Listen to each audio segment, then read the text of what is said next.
We now come to a gentleman, Richard Nixon, 1969 to 74. Again, quite an enigma, because 500 hours of tapes reveal him to be not only anti-Semitic. Let's just call it what it is. He couldn't stand the Jews. He knew they'd never vote for him, but he was paranoid of the Jewish people, particularly in Washington. He had to work with Golda Meir, and believe it or not, Golda Meir was going to call Richard Nixon Israel's savior. Now, why was that? Well, we got another war.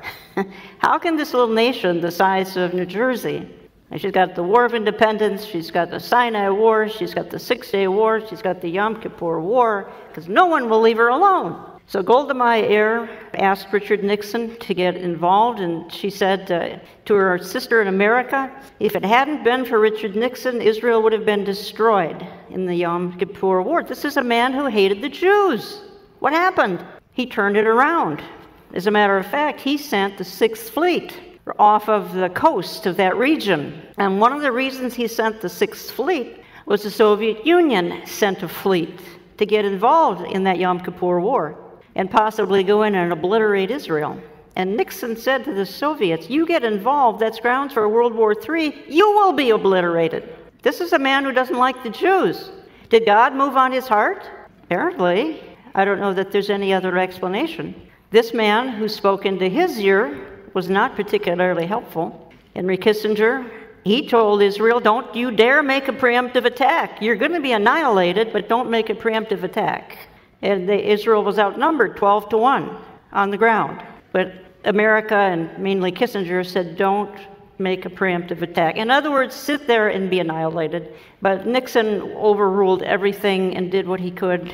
And God used Richard Nixon to save the nation of Israel at that time, in 1973. Gerald Ford, another friend of Israel, he was very, very concerned about Soviet Jewry. And he said, Israel will not negotiate with the PLO. Wouldn't it be nice if we heard that more often? Israel will not negotiate with the PLO. Negotiations between Israel and the Arabs should be quid pro quo. If Israel gives something up, she should get something in return. And he said to many, he said that I cannot conceive of America selling out Israel. Obviously not in office very long. And the man who came in after him, a disaster. Other than the current occupant, absolutely the worst. He would become one of Israel's greatest adversaries. And the infamous Camp David Accords in March of 1979. And he said after this signing, he said, now world peace is possible. Oh, really? These two little kingdoms, Israel and parts of the Arab world, in this case Egypt, make peace, and now world peace is possible. Okay, well, delusion. As soon as he said that, he then turned on the Jews, and I mean turned on the Jews. He abandoned the Shah of Iran. The Shah couldn't even get medical treatment in America because of Jimmy Carter. And what did this usher in? I'm going to say right up front, it ushered in our war on terror. The Ayatollah Khomeini came in 1979. It was just about the time I was getting acquainted with Anita Dittman in the front row here. It was again, I was 4 years old, remember? 1979, the Ayatollah gets involved, and we have our global war on terror. Would that not have happened had Jimmy Carter not abandoned the Shah? Who knows? We simply don't know. And even out of office, he has continued to hammer and slander and lie against the nation of Israel. Peace, not apartheid. Even though Arabs serve in her parliament and they're welcome as citizens in the nation of Israel, Carter went on to be a friend of terrorists. He said recently that the Gazans, the Arabs living in Gaza, which Israel gave up only 10 years ago, are being treated like animals. Well, it's true. Treated by animals, like animals by the Hamas leaders and others in Arab authority over them. But he was making the accusation that the Jews are treating the Gazans like animals. I'm sure Steve Curry would denounce that as well. A great friend of Israel here, Ronald Reagan, 1981 to 1989. Even as governor of California in the 60s, he stood up for Israel, solid friend. He denounced the PLO. He stood with her in that 6-day war as governor of California. One of the reasons he called the Soviet Union the evil empire was because of the way the Soviets treated the Jews. That made them an evil empire, in part anyway.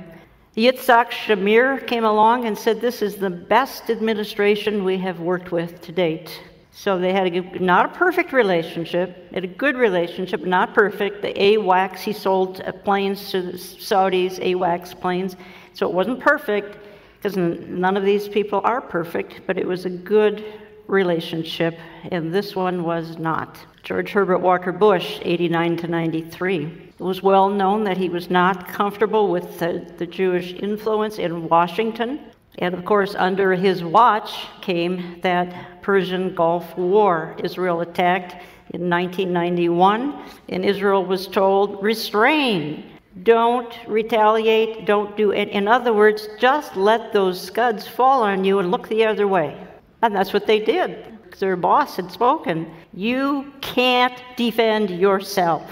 So they didn't. George Herbert Walker Bush did send some U.S. troops. It did have a relatively happy ending. It certainly could have been far, far worse. So he actually closed the dialogue with the PLO. James Baker and George Herbert Walker Bush closed dialogue with the PLO. But all in all, it was not a very successful administration when it came to how the United States dealt with the nation of Israel.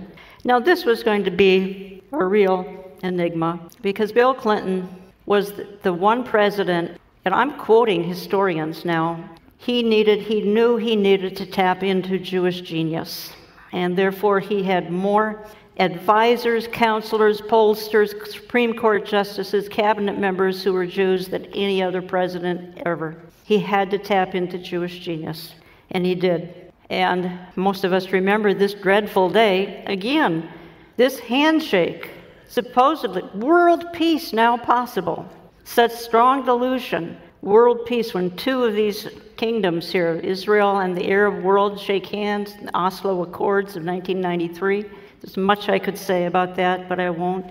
They went on in 2000 at Camp David. Ehud Barak, one of Israel's most liberal presidents ever, and Arafat met at Camp David in 2000, and Barak offered Arafat 98% of what he wanted. In other words, he offered him the candy in the candy store. He offered him everything, practically. And Arafat turned it down. Bill Clinton said, Arafat's rejection of my proposal after Ehud Barak accepted it was an error of historic proportions. Bill Clinton said, well, it was a no-brainer. Why?